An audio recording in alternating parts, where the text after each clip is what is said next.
O Senhor esteja convosco. Ele está no meio de nós. Proclamação do Evangelho de Jesus Cristo segundo João. Glória a vós, Senhor. Naquele tempo, muitos dos discípulos de Jesus que o escutaram disseram: Esta palavra é dura, quem consegue escutá-la?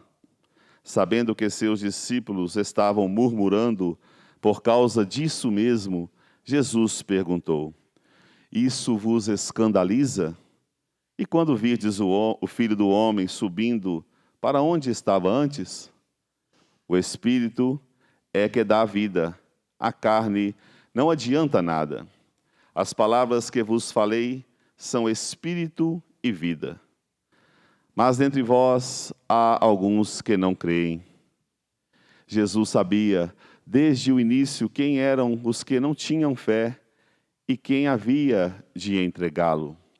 E acrescentou: É por isso que vos disse, ninguém pode vir a mim, a não ser que lhe seja concedido pelo Pai.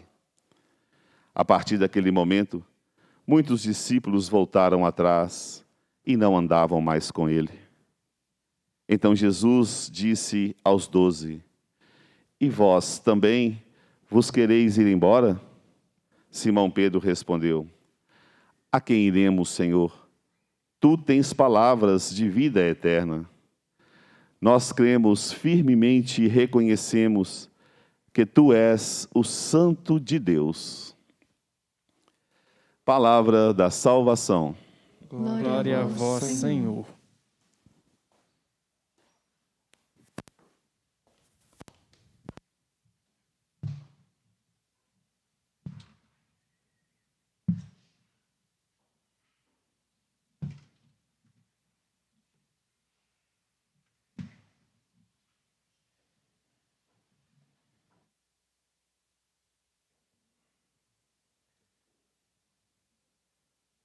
Reverendo Diácono Noraldino, vocês que nos acompanham pela Rede Minas, pela TV Horizonte, pela Rádio América, vocês que aqui estão presentes no Santuário Basílica de Nossa Senhora da Piedade, a todos que nos encontramos aqui ao redor da palavra, com um desejo profundo de deixarmos com que ela se torne carne em nós, possamos provar e ver quão suave é o Senhor.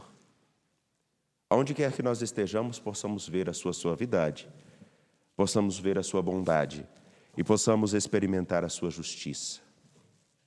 E aqui eu não falo de justiça enquanto os impasses ou problemas que nós possamos ter no campo jurídico da lei, mas a justiça de que Ele sempre realiza a sua palavra. Ele sempre nos acompanha com sua palavra.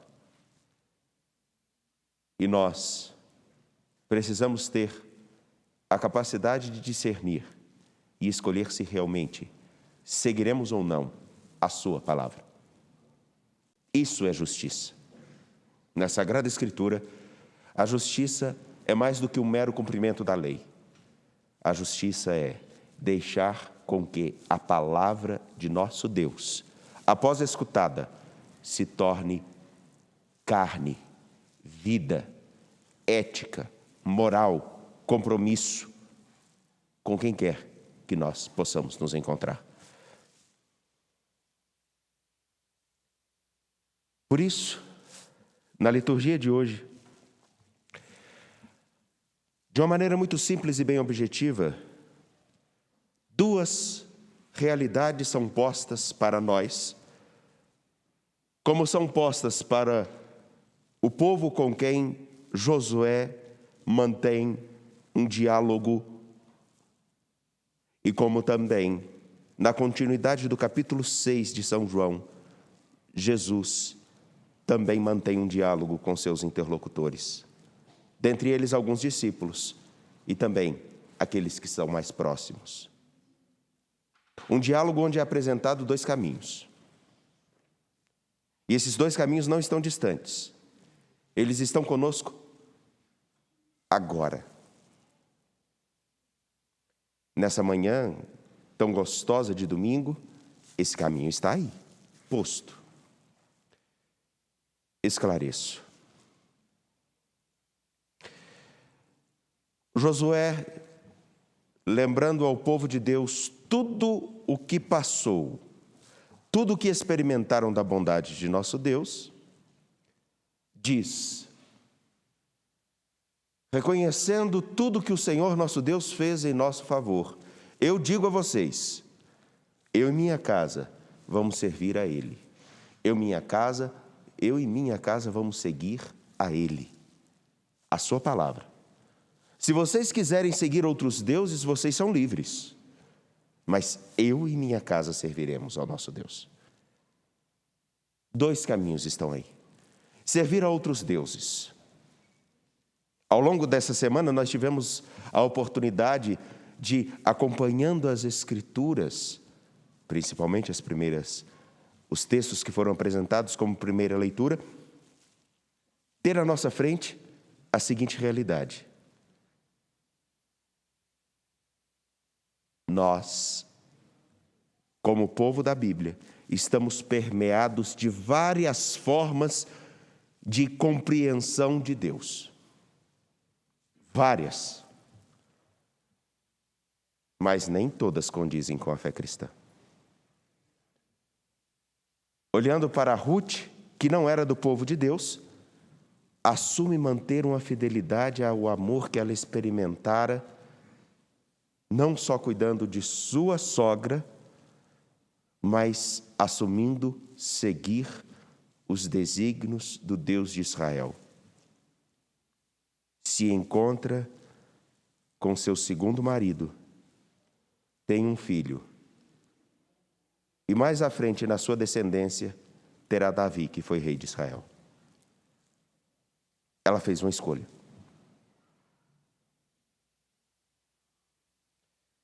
Jefté dá uma prova de fidelidade a Deus. Mas ainda assim, essa prova de fidelidade a Deus está marcada por uma experiência que não condiz com o povo de Israel. O sacrifício humano. Servir a outros deuses significa assumir de fato: eu vou seguir costumes que não condizem com a Escritura, que não condizem com a dignidade humana, que não condizem com o que o Senhor, nosso Deus, nos apresentou. E parece estranho, mas isso está na prática de mercado.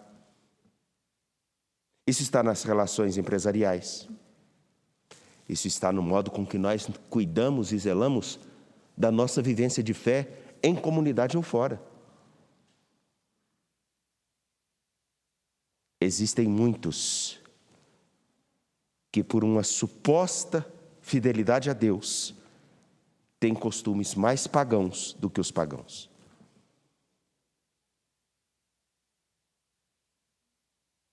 O exemplo mais claro são aqueles que se dizem homens e mulheres de fé, mas contribuem para um caos na sociedade, para a divisão da sociedade. Sejam eles quem for. Porque quem divide e quem promove a divisão não sabe o que Jesus nos apresentou, muito menos o que vemos agora na leitura tirada do livro de Josué. Porém, Josué escolhe servir a Deus, ao Senhor de Israel. E quem é esse Senhor? Não é aquele que fez com que o povo se mantivesse unido? Não é aquele que deu ao povo dignidade? Não é aquele que deu ao povo um caminho a seguir, uma terra, sustento? Não é aquele que olhou para cada um e cuidou de cada um? A tal ponto que nós podemos dizer no Salmo: provai e vede quão suave é nosso Deus.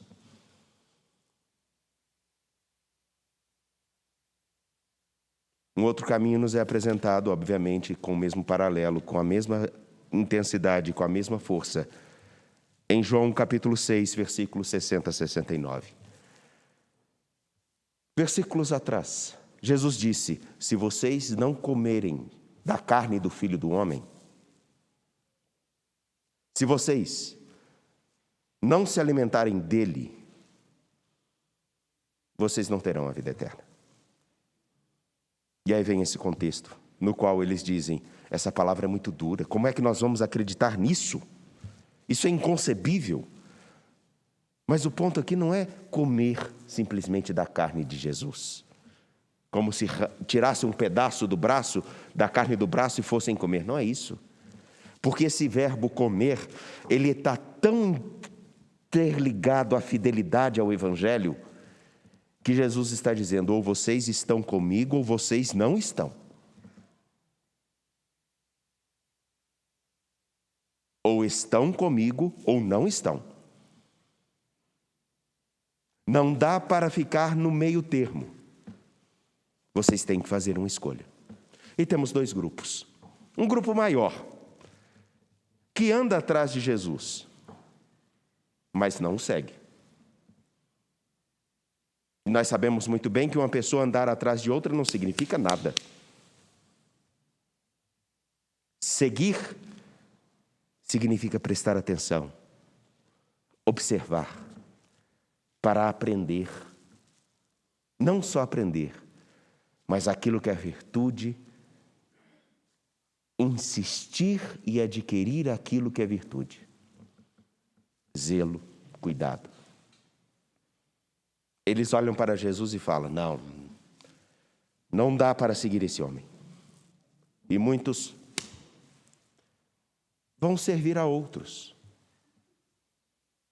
Talvez outros que fossem mais condizentes com seus próprios interesses, outros que fossem mais condizentes aos seus costumes, outros que fossem mais condizentes às suas vaidades, outros que fossem mais condizentes com o seu desejo de poder, outros que fossem mais condizentes com o desejo antropomórfico de engolir alguém.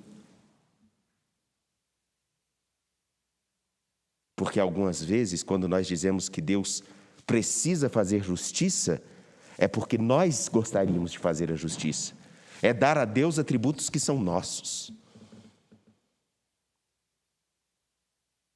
Esse é um grupo. Agora existe o outro, o qual Jesus inclusive diz, olha, o que eu ensinei, o que eu disse é isso. Vocês também não querem ir embora? Porque a minha palavra não é para agradar ninguém, a minha palavra é para que vocês tenham vida. E quem quer ter vida precisa fazer escolhas. A vida é assim. Quem tudo quer, tudo perde, diz o ditado. Vocês que aqui estão e você que nos acompanha aí, você está fazendo a escolha, deixando de fazer outras coisas para estar aqui ou para nos acompanhar aí. É escolha. Jesus vai perguntar, o que vocês querem? A resposta deles é simples. Aonde nós iremos? Só tu tens palavras de vida. Pois bem, meus caros, aqui eu concluo. O nosso tempo está marcado por muitas pessoas que falam de fidelidade a nosso Senhor Jesus Cristo. O nosso tempo está marcado por muitas pessoas que falam de um zelo pela moral, pelos costumes e por N coisas. Mas a pergunta crucial é: a qual Deus nós estamos servindo? É aquele que satisfaz a nossa vaidade, aquele que satisfaz as nossas convicções, aquele que satisfaz as nossas ideologias, como o primeiro grupo? Ou nós estamos procurando seguir a Jesus Cristo, que tem no seu horizonte a cruz, que tem no seu horizonte a ressurreição, mas que tem no seu presente o compromisso e a fidelidade? Qual nós desejamos seguir? Vocês que se preparam para o casamento, aqueles que completam 10 anos de casamento, qual é realmente o caminho que desejamos seguir? Porque o nosso Deus, nosso Senhor Jesus Cristo, sim, nos prometeu a vida, mas Ele não tirou a nossa responsabilidade de fazermos escolhas sérias. E muitos, inclusive muitos, que têm discurso de fé, não estão conscientes da responsabilidade que carregam. Qual é a nossa consciência de compromisso com aquele que nos chamou a seguir? De pé, renovemos a nossa fé. Creio em Deus Pai, Todo-Poderoso, Criador do céu e da terra, e em